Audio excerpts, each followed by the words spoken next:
Bonsoir à tous, bienvenue sur Monaco Info pour votre première édition de la semaine. Voici les titres de ce lundi 25 mars. L'annonce avait été faite lors de la présentation du plan mobilité lancé en février dernier par le gouvernement princier. ClickBus est en service depuis aujourd'hui. Il s'agit d'une nouvelle solution de transport à la demande. Les détails dans quelques instants. Il nous émerveille avec son théâtre équestre depuis 40 ans maintenant. Bartabas était l'invité de la Fondation Prince-Pierre pour parler création et de son dernier ouvrage, Un geste vers le bas.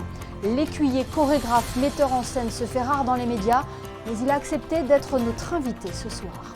Dans ce journal également, Mozart mis à l'honneur par l'Insula Orchestra à l'occasion du Festival Printemps des Arts. Et puis nous nous intéresserons ce soir à la fast fashion, cette mode rapide qui tend à produire très vite, très souvent et pour pas cher et qui est dans le viseur du gouvernement français. Julia Faure, cofondatrice de Loom et membre de En Mode Climat, développera ce sujet d'actualité avec nous. Je vous le disais en titre, une nouvelle solution de transport est en service depuis ce lundi. Son nom, ClickBus. Comment fonctionne-t-il ? Quels sont les quartiers concernés et à quelle fréquence ? Frédéric Hélion vous répond à toutes ces questions dans ce reportage réalisé avec Alexandra Marangoni. Le 9 février dernier, le gouvernement princier présentait un nouveau plan de mobilité. Objectif, faciliter le trafic aux entrées et à l'intérieur de la principauté. Parmi les différentes mesures, ClickBus lançait ce lundi un nouveau service de transport à la demande. Alors, la mise en place de ClickBus, ça vise à répondre à un réel besoin d'amélioration de la desserte en transport en commun de certains quartiers. Aujourd'hui, le réseau ne passe pas, notamment parce que les voies sont trop étroites ou que la configuration ne s'y prête pas. Le transport à la demande, c'est une solution qui est plus adaptée, qui est plus flexible qu'une ligne de transport classique et donc qui est mieux dimensionnée qu'une ligne classique pour ces quartiers particuliers. ClickBus dessert donc depuis ce lundi l'Annonciade, Platy et les Fleurs via des minibus électriques. Plusieurs arrêts de ces quartiers sont reliés à 4 points stratégiques de la principauté, avec des arrêts de correspondance Place d'Armes, au centre commercial de Fontvieille, à l'Office du tourisme et Place des Moulins. Pour réserver un transport depuis ou vers l'un des 3 quartiers desservis, il suffit de passer une commande via l'application ClickBus Monaco ou en appelant ce numéro de téléphone. Le but est de rapprocher les usagers des quartiers qui n'ont pas la possibilité de passer avec un bus de taille classique. Et donc on vient avec des véhicules de plus petite taille. Donc ceci est un véhicule Car100, type Car100, qui permet la prise en charge de poussettes et de PMR. Nous avons aussi 2 autres petits véhicules qui sont des véhicules e-Jumpy, donc des petites voitures, qui permettent de passer dans des rues un peu plus étroites. Vous pouvez réserver de façon récurrente aussi, donc à l'avance et aussi à la dernière minute. Il y aura peut-être un petit temps d'attente. Évidemment, nous avons donc 3 véhicules qui tournent dans la journée, en semaine, et le week-end un petit peu moins. Et aussi des véhicules qui tournent la nuit. Vous pouvez réserver tous les jours de 7h à 21h20. La nuit, le service est disponible à tous les arrêts de bus de la Principauté jusqu'à 1h30 du matin en semaine et 2h30 le vendredi et samedi. Les tarifs sont identiques à ceux des autres lignes de bus à Monaco. Tous les titres et abonnements du réseau sont valables à bord de ClickBus. Voilà donc pour ClickBus qui vient remplacer la ligne 7 de la compagnie des autobus de Monaco. Parlons à présent de cette opération menée par la direction de la Sûreté publique qui débute ce lundi et jusqu'au 5 avril prochain. Elle vise les particuliers qui souhaitent se dessaisir de leurs armes non déclarées qui sont parfois acquises par héritage ou bien trouvées et conservées. Rémi Lejuste, chef de la division de police administrative, vous précise les détails de cette opération au micro de Vanessa Dessy. C'est une initiative qui s'inspire de celle qui avait été engagée par les autorités françaises dans l'année 2022. Et cette opération en France avait remporté un franc succès, puisque pas moins de 150 000 armes avaient pu être recueillies à cette occasion. Et effectivement, Monaco a décidé d'appliquer cette opération à son territoire au profit des monégasques et des résidents. Donc ça peut concerner des armes civiles telles que les armes de chasse, les pistolets d'alarme, etc. Et normalement, ces gens peuvent s'en dessaisir de manière gratuite et, je tiens à le préciser, sans risque de poursuite par les autorités judiciaires pour détention illégale d'armes à feu. Normalement, les armes sont vouées à la destruction. Les gens s'en dessaisiront, renonceront à leur propriété sur le bien au profit de l'État exclusif qui, normalement, le destine à la destruction. En revanche, si l'arme présentait un intérêt historique, il est possible, effectivement, à titre exceptionnel, de faire neutraliser l'arme par l'armurier de Monaco, mais à la charge exclusive des administrés. Tout l'intérêt aussi de l'opération, c'est que nos services se déplaceront à une date et une heure qui auraient été convenues préalablement avec les personnes. Notre prochain invité a créé une forme inédite de spectacle vivant, le théâtre équestre. Bartabas, c'était l'invité ce soir de la Fondation Prince-Pierre. L'écuyer d'exception, chorégraphe et metteur en scène, est venu parler notamment de son processus de création artistique, mais aussi de son ouvrage « Un geste vers le bas » qui dévoile une belle aventure avec la chorégraphe Pina Bausch. Bartabas nous fait l'honneur d'être sur Monaco Info ce soir. Bonsoir. Bonsoir. Voilà 40 ans maintenant que vous avez créé le théâtre équestre. Comment on se lance dans un tel défi à l'époque, dans cette vie de nomade ? Oula, vous savez, à l'époque, on ne pensait pas que ça allait prendre ces proportions-là. Hein. C'est l'aventure Zingaro. Une de ses caractéristiques, c'est qu'elle s'est faite avec son public. Elle a grossi petit à petit, année après année, quoi. Et jamais au départ, on aurait imaginé que ça allait devenir ce que c'est devenu. Qu'est-ce qui vous fascine chez le cheval pour avoir voulu le mettre au centre de vos créations ? Oula, vaste question là.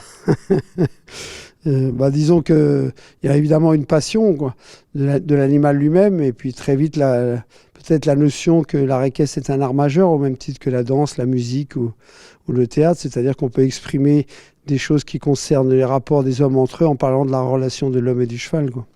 Et vous, quelle est votre définition du spectacle vivant, du spectacle tel que vous l'avez créé ? C'est quelque chose d'instantané, hein ? On a appelé ça un théâtre équestre, on a un peu inventé une forme de spectacle qui n'existait pas parce qu'il n'y avait rien qui le... déjà au niveau structure, c'est-à-dire c'est une compagnie comme il y aurait une compagnie de danse, un corps de ballet ou une compagnie de théâtre, mais qui est mi-homme, mi-chevaux, quoi. Ce ne sont pas des accumulations de numéros comme il peut y avoir au cirque, mais vraiment une vie sur le temps et avec les chevaux et avec les gens. Pour moi, des interprètes peuvent travailler avec moi depuis plus de 20 ans ou 30 ans parfois, et les chevaux aussi pendant des temps très très longs, qui peuvent aller de 15 à 20 années. Donc c'est un rapport très particulier avec l'animal. C'est ça son pouvoir aussi, cette relation unique, cette communion avec le spectateur qui est, on va dire, partie intégrante du spectacle. Oui, il y a l'aspect musical qui est très important aussi. On parle toujours des chevaux, mais enfin, Zingaro s'appelle théâtre équestre et musical. C'est-à-dire que j'ai toujours travaillé avec toutes les musiques du monde, des musiques qui ne s'écrivent pas. Pour moi, c'est très important, quoi. C'est-à-dire c'est aussi la rencontre avec des gens qui vivent vraiment d'une autre culture, d'une autre tradition. Et ça, c'est quelque chose qui m'a toujours fasciné. Je le disais en préambule, vous êtes également écrivain. Vous venez de publier Un geste vers le bas aux éditions Gallimard. C'est le récit de 2 rencontres, la vôtre avec Pina Bausch et celle entre la célèbre chorégraphe et l'un de vos chevaux, Misha Figa. Voilà, c'est un peu, quand j'y repense avec le temps, d'abord c'est un travail sur la mémoire, hein, parce que c'était ressortir sans prendre de notes, cette relation qui a duré presque 12 ans et qui s'est passée il y a plus de 20 ans. Donc déjà, c'était intéressant ce rapport avec le souvenir, quoi. Comment le souvenir sont comme des mines dans le champ de la mémoire. Il faut les déterrer avec beaucoup de précautions. Et puis, pour que ça puisse devenir des poèmes, de ce qu'il en reste avec le temps. Enfin, moi, je pense qu'il faut beaucoup de temps pour bien se souvenir, en fait. Mais voilà, et puis c'était une relation assez particulière, puisqu'on était parti sur un travail comme ça, sans commande, sans rien. On s'est payé le luxe de dire à côté de nos activités réciproques, de tenter une expérience et on verra bien si ça donne un spectacle ou pas.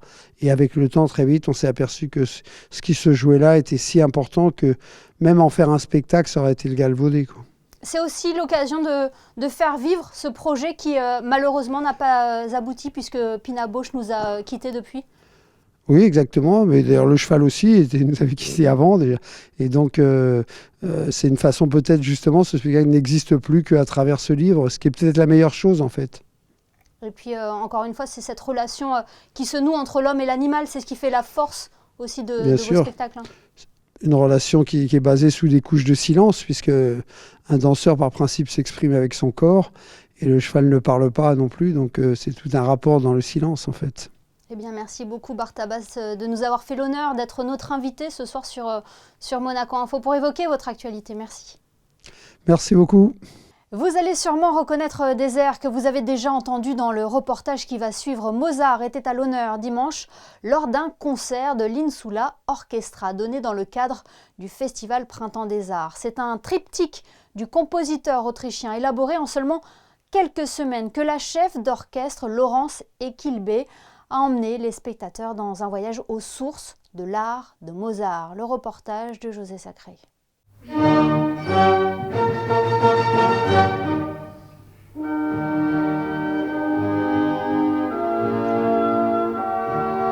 La première symphonie de Mozart, composée alors qu'il avait 8 ans.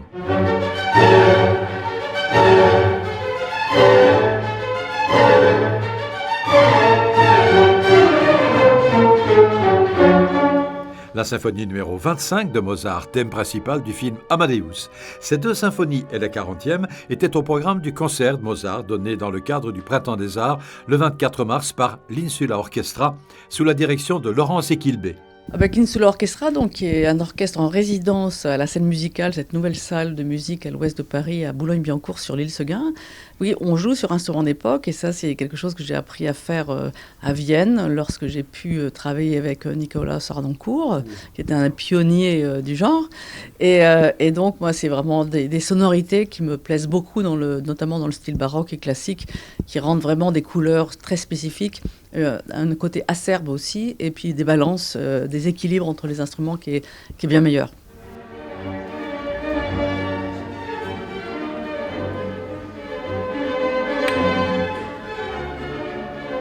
Troisième et dernière symphonie de Mozart au programme, la 40e, qui fait partie du dernier triptyque de Mozart, composé entre juin et août 1788, au chevet de son épouse malade. Comme l'a écrit Tristan Labouret, le grand Mozart s'est sans doute alors rappelé le petit Wolfgang de 8 ans, qui écrivait sa première symphonie avec l'aide de sa sœur Nannerl. Si ces réminiscences étaient peut-être inconscientes, l'écho à travers les ans est bien réel et rend l'écoute de ces symphonies d'autant plus émouvante.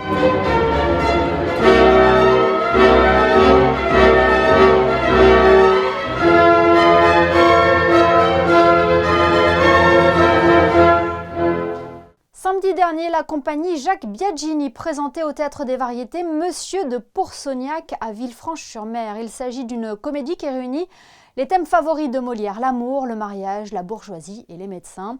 Cette représentation était organisée au profit de l'association Écoute Cancer Réconfort. Le reportage de Justin Hadel et Lionel Bernardi.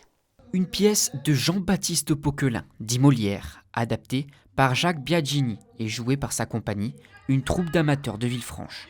Le tout pour tenter de récolter un maximum de fonds pour l'association Écoute Cancer Réconfort. Des fonds très importants afin de mener à bien leur projet. Ça nous permet justement de financer toutes les actions que l'on peut faire.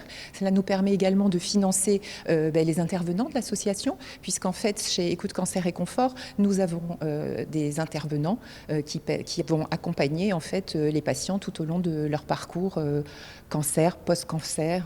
Ça fait partie de notre accompagnement. Donc là, on va avoir psychologue, une naturopathe, énergéticienne, on va avoir une socio-esthéticienne, on va avoir plein d'intervenants professionnels et il faut financer aussi tout cet accompagnement. Cette mobilisation est importante. Depuis sa création en 1992, elle a accueilli de nombreux malades, leur a apporté un véritable soutien et permis de se ressourcer. Une aide, un confort non négligeable que cette troupe a accepté de soutenir. Un chiffre à présent, 100 milliards. C'est le nombre de vêtements qui seraient vendus chaque année dans le monde. C'est 2 fois plus qu'il y a 20 ans. Une augmentation qui pourrait s'expliquer par l'essor de la fast fashion, un segment qui tend à produire très vite, très souvent, pour pas cher. Cette mode rapide est dans le viseur des députés français. Une proposition de loi a été votée à l'unanimité le 14 mars dernier à l'Assemblée nationale. Pour en parler, Julia Faure, cofondatrice de Loom et membre de En Mode Climat, est notre invitée ce soir. Bonsoir Julia Faure. Bonsoir. Merci d'être notre invitée ce soir pour évoquer ce sujet d'actualité sur notre antenne. On peut dire que cette loi est historique? Cette loi est complètement historique, c'est-à-dire que pour la première fois, il y a un pays qui s'attaque à réguler le modèle économique de la fast fashion. Est-ce que c'est une première étape pour endiguer ce phénomène de la fast fashion? C'est une première étape, mais qui arrive en synchronisation avec d'autres. Par exemple, vendredi a été votée la loi sur le devoir de vigilance qui rend les entreprises responsables des désastres sociaux ou écologiques qui peuvent arriver dans leur chaîne de production. Pour rappel, cette loi, c'est un héritage, en tout cas une réponse au drame du Rana Plaza. Je ne sais pas si vous vous souvenez, c'est cet immeuble qui s'est effondré au Bangladesh et qui était un immeuble de confection textile. Et donc voilà, il y a plusieurs milliers de personnes qui sont mortes dedans. Et dans les décombres, on a trouvé les étiquettes de marques qui vendent sur le marché européen et qui n'ont jamais été tenues responsables de ce qui se passe. Bien avec la loi sur le devoir de vigilance qui est passée au niveau européen, eh ben, les marques, elles y réfléchiront à 2 fois avant d'aller produire dans des pays qui protègent mal les gens et l'environnement. Alors, la nouvelle loi doit maintenant être examinée par le Sénat. Qu'est-ce que dit le texte concrètement? Alors, le texte dit plusieurs choses. La première chose, elle dit que pour les marques d'ultra fast fashion, c'est-à-dire celles qui incitent beaucoup à consommer avec un nombre de modèles et un fort renouvellement, ces marques-là, elles seront interdites de publicité. Aussi bien publicité télé, radio que influenceurs, etc., etc. Et elle dit autre chose, elle dit que il va y avoir un système de bonus-malus.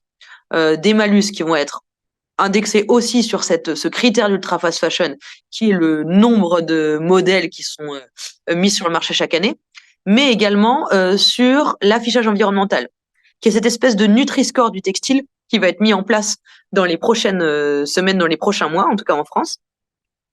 Et globalement, ce qui va se passer, c'est que si un vêtement a une mauvaise note à cet affichage environnemental, ben, il paiera une pénalité importante. Alors que si un vêtement a une très bonne note, eh ben, il recevra un bonus. C'est une forme de subvention, quoi. Ce que ça veut dire, c'est-à-dire que c'est les vêtements polluants qui sont faits à l'autre bout du monde, eh ben, ils vont être pénalisés, alors que les vêtements, éthiques qui sont faits localement, eh ben, ils vont être subventionnés. C'est bien les entreprises qui sont bien ciblées, c'est pas les consommateurs que l'on pointe du doigt là. Non, pas du tout, parce que c'est pas c'est les entreprises. C'est pas comme la TVA, où la TVA c'est quelque chose qui est prélevé directement sur le prix du vêtement et qui est payé par les consommateurs. Là, c'est les entreprises qui reçoivent une sorte de pénalité ou de soutien, en fonction des vêtements qu'ils mettent sur le marché. Donc, par exemple, si une entreprise elle veut pas payer ses malus, eh ben soit elle peut réduire le nombre de modèles qu'elle met sur le marché chaque année, et dans ce cas, elle ne payera pas le malus, ou alors elle peut changer l'impact environnemental de ses vêtements. Par exemple, en relocalisant la production, eh ben, elle aura une meilleure note à l'affichage environnemental, et donc au lieu de payer le malus, elle aura un bonus. On l'entend bien, c'est bien l'impact de la fast fashion sur l'économie et l'écologie qui a motivé cette loi. Je pense que les députés français se sont rendus compte de l'hécatombe qu'avait créé le modèle du low cost dans l'économie française. Donc tout d'abord dans l'industrie, depuis les années 90, c'est plus de 300 000 emplois qui ont disparu, mais également dans le commerce, c'est plus de 30 000 emplois qui ont disparu dans les années 70, alors que paradoxalement, les Français consomment de plus en plus de vêtements. Donc on se rend compte, les députés français se sont rendus compte que ce n'est pas intéressant économiquement pour le pays. C'est une catastrophe écologique. On va pas refaire ici tous les impacts écologiques qu'a entraîné cette accélération de la consommation de vêtements. Donc, on a tout intérêt à légiférer parce que le modèle dominant dans la mode, c'est un modèle qui est délétère pour les gens et pour l'environnement. Et est-ce que selon vous, ça peut amener aussi à une prise de conscience de la part des consommateurs? S'il y avait plus de Made in France, forcément, le coût serait beaucoup moins cher et forcément beaucoup plus accessible. Exactement. Vous mettez le doigt sur quelque chose de très intéressant, c'est que moins on produit en France, plus c'est coûteux de produire en France, plus c'est coûteux le Made in France. Donc, mais pas seulement. Il y a aussi quelque chose. Qu'est-ce qui explique la différence de prix entre le Made in France et le Made in Bangladesh? C'est qu'en France, les gens sont payés dignement et on traite nos eaux usées, par exemple. Donc évidemment, ça a un coût. Si on veut faire et produire en exploitant des gens et sans traiter ces eaux usées, en polluant l'environnement, oui, ça coûte pas cher. Maintenant, les Français, toutes les enquêtes d'opinion, elles montrent que les Français, ils ont envie de consommer plus éthique, ils ont envie de consommer plus local, ils ont envie de consommer Made in France.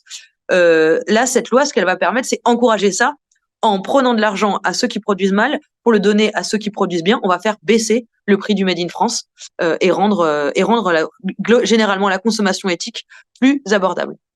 Eh bien, merci beaucoup Julia Faure d'avoir été notre invitée ce soir pour développer ce thème de la fast fashion sur Monaco Info. Merci à vous.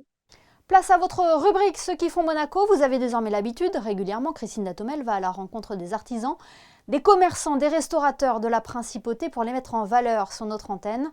Ce soir, nous allons nous rendre dans un établissement qui vient tout juste de rouvrir ses portes avec désormais le chef Antonio Salvatore à sa direction. Bonsoir Priscilla.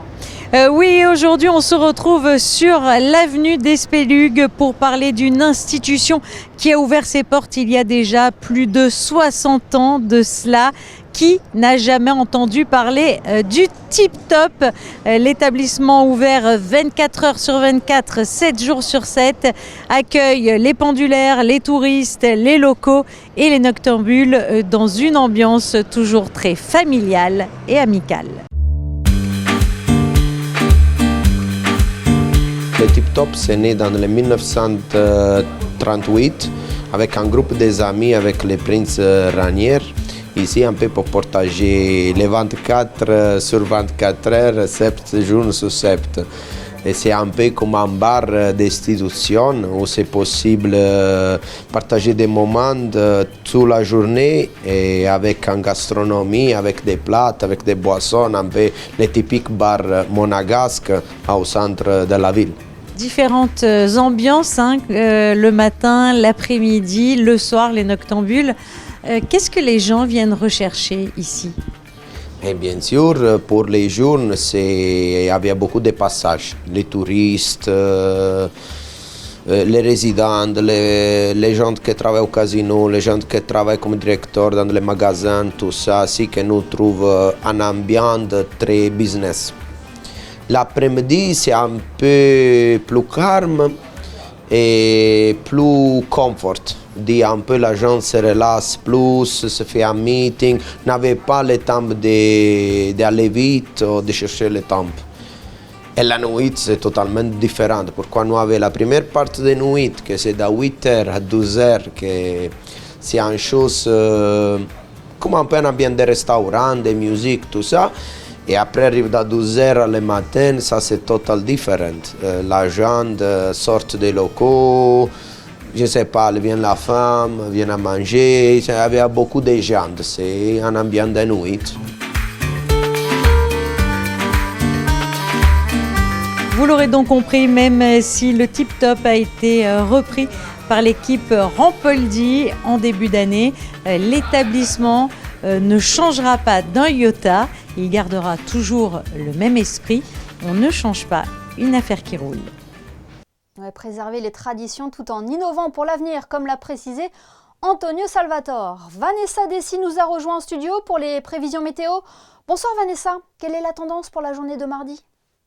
Bonsoir Émilie, bonsoir à tous. Le soleil disparaîtra pour laisser place à un temps pluvieux. Les températures oscilleront de 11 à 14 degrés. Le soleil se lèvera à 6h20 et se couchera à 18h51. Et nous souhaiterons une bonne fête à toutes les Larissa. Merci Vanessa, ce journal est à présent terminé. Mais l'information continue sur notre site internet et nos réseaux sociaux.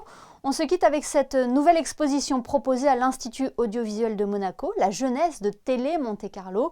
Nous y reviendrons bien évidemment sur notre antenne, mais en attendant, je vous laisse découvrir les photos de Frédéric Nébinger. Passez une excellente soirée et à demain, 19h, pour un nouveau JT sur Monaco Info.